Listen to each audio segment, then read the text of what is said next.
எல்லா மதங்களை விட மூட நம்பிக்கை அதிகமா இருக்கிற மதம் இந்தியால எது தெரியுமா சார்? கிறிஸ்துவ மதம். இந்து மதத்துல கூட அவ்வளவு மூட நம்பிக்கை இல்ல. இந்து மதத்தை பின்பற்றவங்க கூட அவங்க மதத்தை நிரூபிக்கிறதுக்காக கொஞ்சமாவது சயின்ஸை யூஸ் பண்றாங்க. அந்த காலத்துல கிராவிட்டி அந்த வார்த்தையெல்லாம் அவங்க பயன்படுத்துவாங்க. ஆனா கிறிஸ்துவ மதம், அதுவும் கிராமங்கள்ல குக்கிராமம் தோறும் நீங்க போய் பாத்தீங்கன்னா சர்ச் இருக்கு. அவங்க ஒரு ஃபாதர் யார் இருக்கிறாரு, அவர் எண்ணெய் விற்கிறாரு, பேய் ஓட்டுறாரு, அருள் வாக்கு சொல்றாரு, குடும்ப பிரச்சனையை தீர்த்து வைக்கிறாரு. அங்க ஏதாவது பெண்கள் கிடைச்சா அவங்களோட ரிலேஷன்ஷிப்ல இருக்கிறாரு. அந்த பெண்கள் கொத்தடிமை மாதிரி மாட்டிக்கிறாங்க அவங்க கிட்ட. நீங்க உங்களுக்கு வயிற்று வலி சரியாகணுமா, நெஞ்சு வலி சரியாகணுமா, நான் ஜெபம் பண்ற இந்த டிவி மேல கை வைங்கன்னு டிவியில சொல்லிட்டு இருக்காரு. அந்த மாதிரி மக்களை முட்டாளாக்குறது எந்த மதம்னா கிறிஸ்துவ மதம் தான். ஒரிஜினல் கிறிஸ்டியானிட்டி இதுக்கு எதிரானது. இயேசு கிறிஸ்து சொல்றாரு, இந்த கோயில்ல உன்னை ஏமாத்துறான், என்ன வைத்து ஏமாத்துறான், அவங்க கிட்ட இருந்து வாங்காத.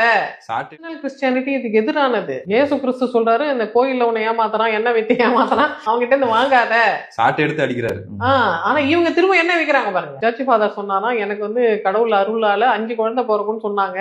ஒரு குழந்தைக்கு அவட அம்மா இவ, மீதி அப்படின்னு கேக்குறான். அங்க இருக்கிற பெண்கள் எல்லாம் சிரிக்கிறான். அப்போ இன்னொரு பெண் கேக்குறாங்க, இந்த பெண்களுக்காவது புத்தி இருக்குதா, அவன் என்ன சொல்ல வர்றாருன்னு இவங்களுக்கு புரியுதா, அவர் நம்மளை பத்தி அசிங்கமா பேசுறாருன்னே தெரியாம இந்த பெண்கள் சிரிச்சிட்டு இருக்காங்க. அவங்க மத பிரச்சாரம் பண்றேன்னு சொல்லிட்டு பெண்களை வேட்டையாடிட்டு இருக்காங்க.